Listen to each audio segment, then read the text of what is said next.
Thanks for joining us today on the Big Blue Podcast. I'm Metro Campus Provost Greg Stone here with Dr. Leigh Goodson, President of Tulsa Community College. How are you today? I'm doing great. How are you? I'm doing really well, and we're joined here at the McKeon Center for Creativity at Metro by the Dean of the Center for Creativity at Metro, Annina Collier. Welcome. Thanks for being here. Thank you so much. I want to talk, first of all, about Please Touch the Art, which a lot of people have heard about. This is the third year that you've organized this exhibit, and I'll say for me it sort of epitomizes what the Center for Creativity was intended to do. It's going to be June 1st through July 30th, and for people who don't know about it, who haven't visited the last couple of years, tell us about where the idea came from.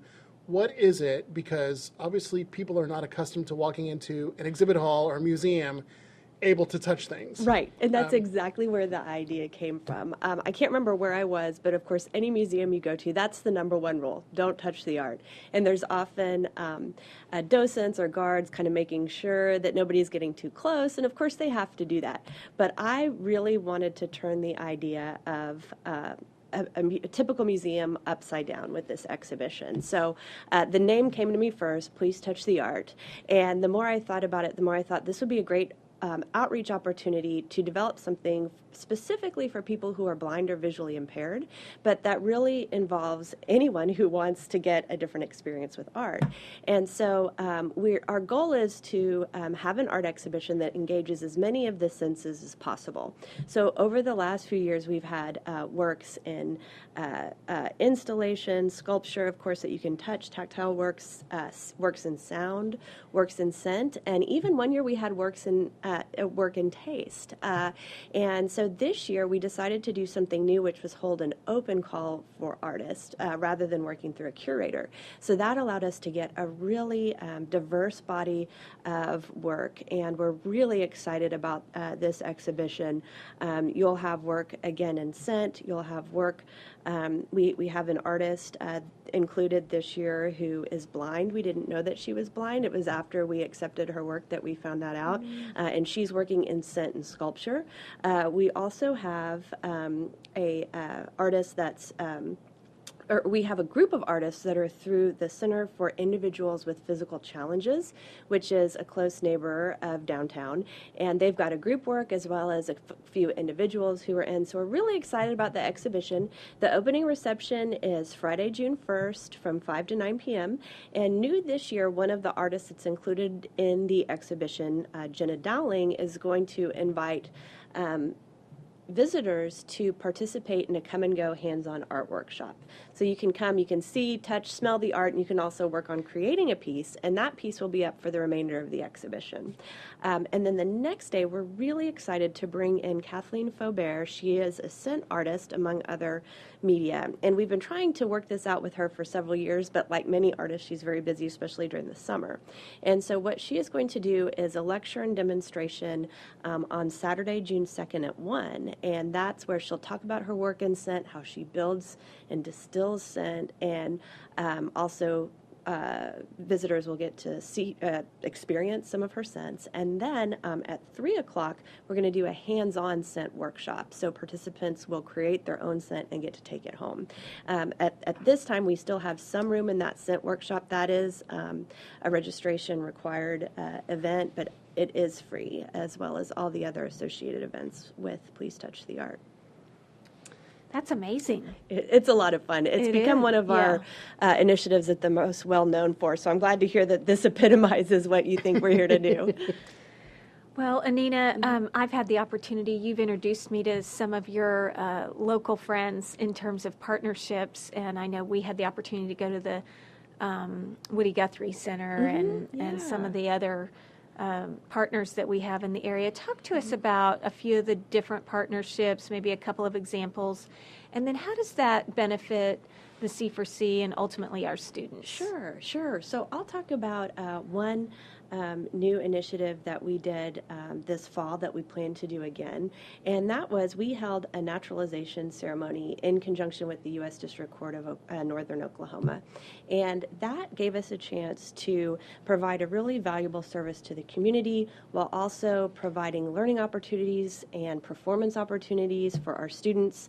The Center for Creativity staff and some of our video broadcast students live streamed the event so that the friends and family of the new citizens, whether they were out of town or out of country, could watch the event going on live. And then our faculty could also live stream that right into their classroom as they saw appropriate and maybe build a little bit of curriculum around it or discussion. And it was just one of those really wonderful life moments, I think, for so many of us that got to participate.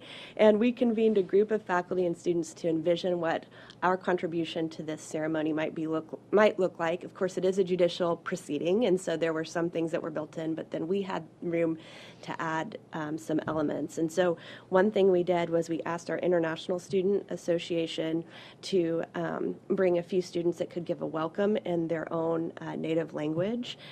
We had a Ponca flag song performed by Stephen Woods and one of his colleagues, and we found out that this is kind of sad, but that was actually the first time that a Native American element had been incorporated into a citizenship ceremony hosted in this area. And so it's about time that happened, and we were glad to be able to help facilitate that.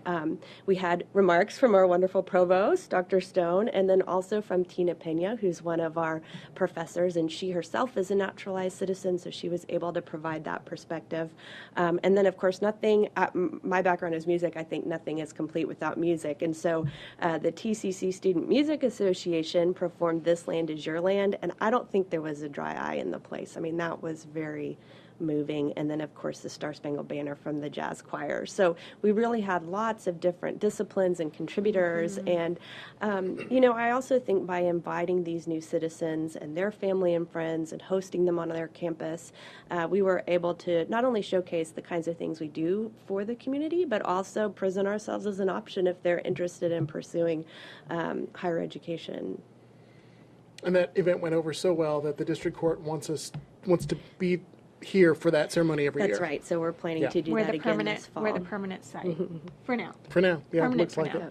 it. Nice. Something else, Annina, that you've been working on since you've been in this role in the C4C is the I Cant series, and I know you're just starting to finalize what that schedule looks like for the fall, but maybe just kind of give us a taste of what might be coming for that series this fall. Sure. So those who aren't familiar with it, the I Can't series is just a chance for adults to try something they think they can't do.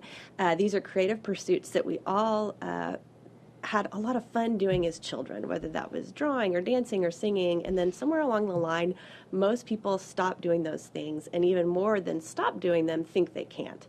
And so this is a way to get people out of their comfort zone, out of whatever box they're in, whether that's an accountant or a history professor or a student who loved to sing but hasn't done that in a long time. And you can just stop in on your lunch break. If any supplies are required, they're provided by the host organizations, and so you get to try something new.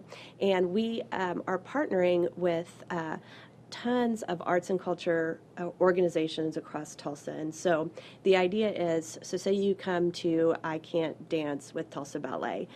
You get to try something new, and if you decide you like it, you can find out that, there is adult ballet classes with Tulsa Ballet that I might want to take for further education. So every year, as Greg mentioned, the series gets longer. This year, we were able to add 7 new partners, which we were excited about.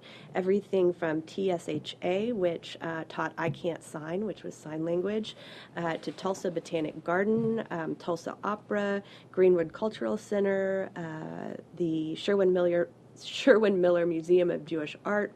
So we try to expand it a little bit every year, but we're actually running out of weeks in the academic year because we like to hold this when the students are here, obviously, even though it's certainly a community initiative as well. And so this year we don't have a lot of room to add, but we are adding the Tulsa City County Library and perhaps one other organization. So that series kicks off in September and runs through the fall, and then we offer it again in the spring. And like everything else over here free and open to the public. Exactly. Yeah, Yes. absolutely. I'm Leigh Goodson, here with my co-host, Dr. Greg Stone, and you're listening to the Big Blue Podcast. My favorite part of this interview is always the middle of it, Greg. I just wanted you to know you almost got in there. Our guest today is Annina Collier, and we've been talking about the events in TCC's Center for Creativity at the Metro campus. So much going on all the time, Annina. It's incredible. One of the other projects you're working on is in collaboration with Daniel Musgrave, who is a fellow of the Tulsa Artist Fellowship. Tell us about this project and what learning experiences you expect students to have as a result. Sure. So I'll start by saying we actually have two projects going on, and they're very much in development. So they're still in the visioning and putting together stage. So all of this could change quite a bit as they develop. But Daniel has been a fantastic collaborator with really great ideas. He also teaches adjunct here at TCC. And he has a BA and an MFA, or an MFA and a BA in biological anthropology, and he's very interested in the intersection of the human and animal worlds. And so one of the projects that we're working on kind of focuses on that intersection, and that'll probably happen in January of 2019. We plan to have an exhibition with an open call to artists with a special focus on Native artists. Dan is Osage, and he has contacts and colleagues that represent other tribes as well.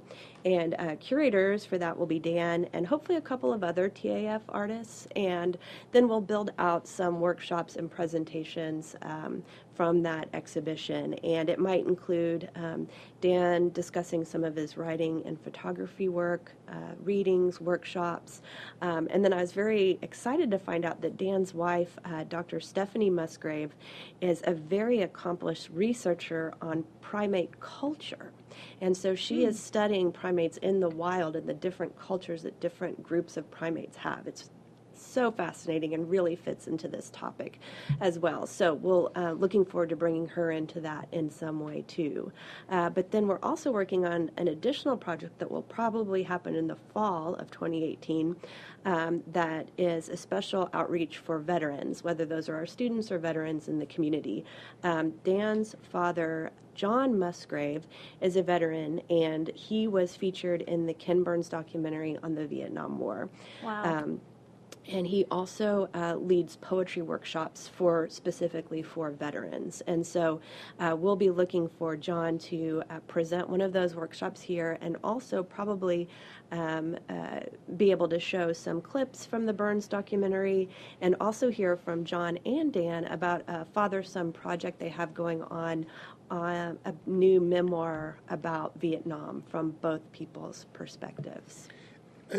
I mean, several of the projects you've talked with us about today are very interdisciplinary in nature. And just really quickly before we wrap things up today, why is that important to you, I guess personally as well as professionally? And how do we encourage more students and faculty to engage in interdisciplinary research, programming, collaboration, building projects together? What's the benefit of that, and why are you so interested in that? Because it seems like you've made that really a hallmark of the work that you lead here in the Center for Creativity. Yeah, I have. And I guess, from a professional standpoint, I mean, the real world is multidisciplinary. The real world looks at problems from different perspectives. And so I think it's important that we get students thinking along those lines. The sooner the better. But I believe, and I know many others too, that looking at things from a variety of perspectives and disciplines is just the best way to understand and learn. Personally, when I was in elementary school, there happened to be a convergence of, it was just a coincidence, but in fifth grade, the history class was learning about World War II. We happened to be reading in a reading class or English class or something, the Diary of Anne Frank. And then I was in a gifted and talented program that was looking at the Holocaust. And I remember thinking, like, why can't school always be like this? I feel like I understand this so much better right now. And so that kind of planted that seed. And then in a previous job, I worked for the Oklahoma Arts Institute at Quartz Mountain. And part of that program is bringing together artists working in many many different disciplines. And so it's not multidisciplinary, like if you go there, you study one thing, but you're exposed to people working in other disciplines, and that is really important. And so that kind of solidified my commitment to that as well. And, to the second part of your question on how do we encourage more students and faculty to engage in it, I think, first of all, once you start working on projects in this way, it's just so fun and interesting. Like it's self-perpetuating in that way. But I think, the more we can do, and I know we're already doing a lot to empower faculty to develop more project-based learning. I think service learning is doing some fantastic things in multidisciplinary learning. And so I just look forward to continuing to be able to support our faculty who are already doing those things. Well, Annina, every time we have somebody on our show to interview, we ask them, if you were to go back in time and give advice to your 18-year-old self, what would it be? Maybe I shouldn't say this, but honestly, I think it would be to have more fun and not take myself quite so seriously. That was my answer. Lissa Steadley and Mary Cantrell turned the tables on us at our last interview, and so that was kind of my answer. Not just deal with the checklist. Try to be present in the moment. Yeah. So I think that's the advice I'd give myself, and I try to take that to heart even today too. Good. Well, you've been listening to the Big Blue Podcast. We want to thank our guest, Annina Collier, for spending some time with us, and thank you all for listening as well. Remember that you can listen to the Big Blue Podcast each week, either in the week at TCC or else on the Creativity channel at YouTube. And while we have Annina here, I think we also could give a shout out to John Niemeyer, who is our studio broadcast engineer, and sometimes Ethan Rowland, who helps us out and doing all the great work there in Annina's area on her team. So, John, thank you so much for the great work you do. And Dr. Goodson, thank you for your time today. Always good to see everybody. And we will see you next time. Thanks a lot. Thank you.